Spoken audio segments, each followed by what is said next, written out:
Does anybody have a camera? You do? Take a picture. Take a fucking picture. Sorry, man. What's that? What is that?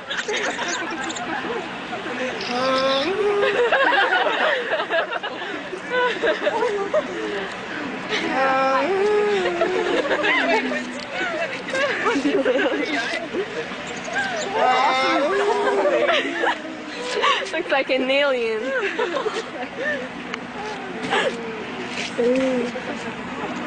Thank you! Don't break it.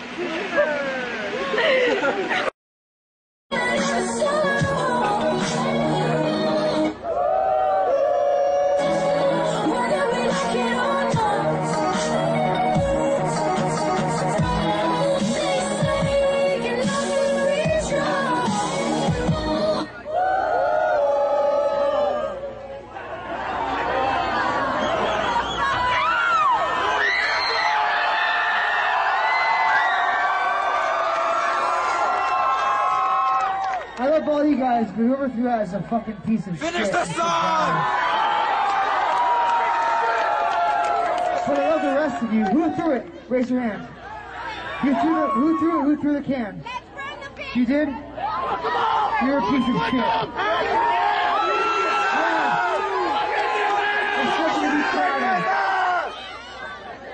No, I can't hear what you're saying. But guess what? I just listen. I have a bruise on this rib, so you got a good fucking hand. That's all you got, right? That's awesome. You're a son of a bitch because you don't throw full cans of whatever the fuck on the stage at the artist for, right? Okay.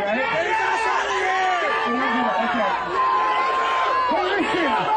I love you guys so very, very much. Can I tell you something real quick? I just flew in from Europe to play this show. I'm jet lagged.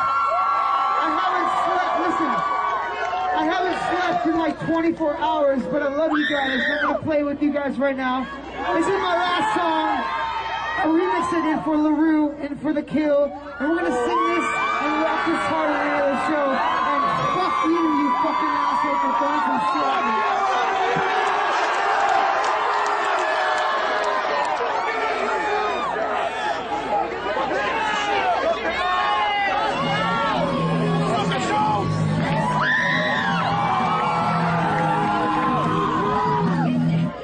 Don't beat him up on behalf. I don't like violence. But just say, fuck you, you fucking asshole!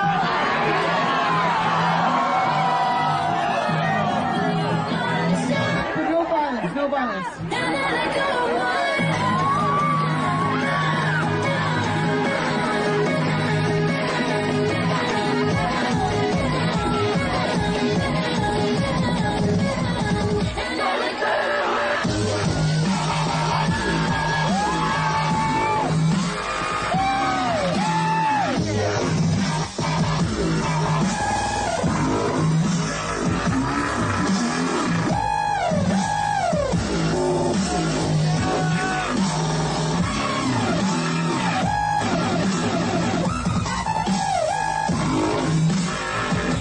Fucking hard!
Hello, America, Internet.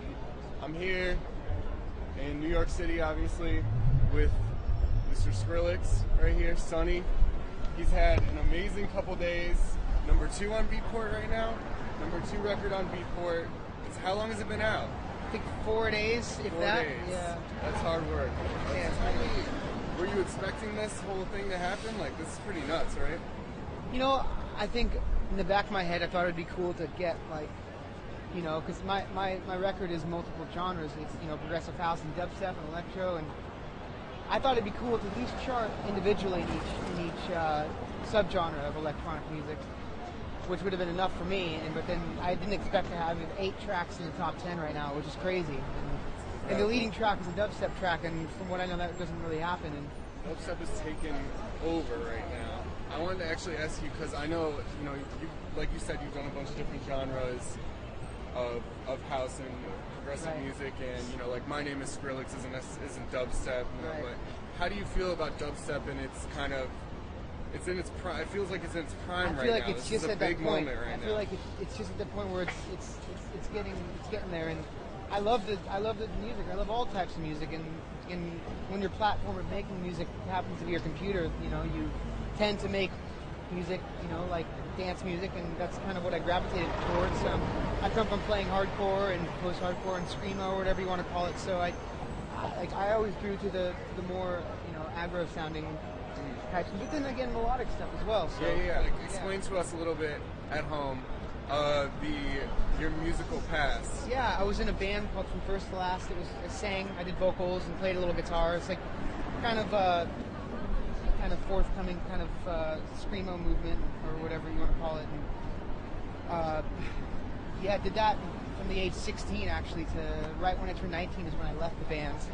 And listened to electronic music my whole life. My first records were like everything from industrial to everything on Warp Record I was obsessed with. So Warp Records is a, you know, UK label that, you know, Aphex Twin and Autechre and Square Pusher, all that stuff. And then, you know, I left the band and then started to, you know, write my own songs, did some like pop electro stuff I was singing on for a little bit. I enjoy all types of music and enjoy the fact that I can sit and do everything exactly the way I want to do myself alone. And then, you know, like I was saying before, when you're in a band, you know, you do demos and then you have other members and then you work with producers, which is also really fun and awesome. I did that for years, but it's nice to have everything done. Like there's no process. It's like I make a track and it's done. There's only one cook in the kitchen. Yeah, exactly.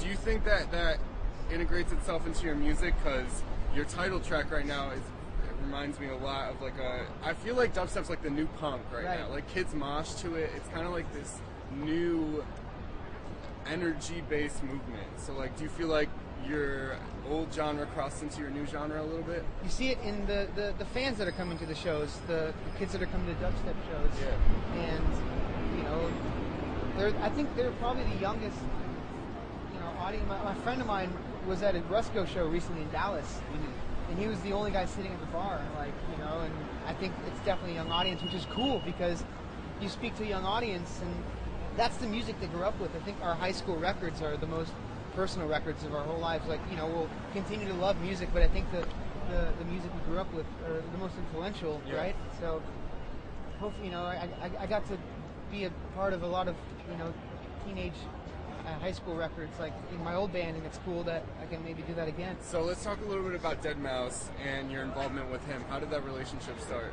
I met him through Tommy Lee, who I was working on Tommy's record, Nothing to Mayhem, just doing some programming for him. Yeah. Really nice guy, and them are good friends. I met Joel through Tommy, and then Tommy had heard the EP, and then we hung out a lot at Ultra this year, or WMC in Miami.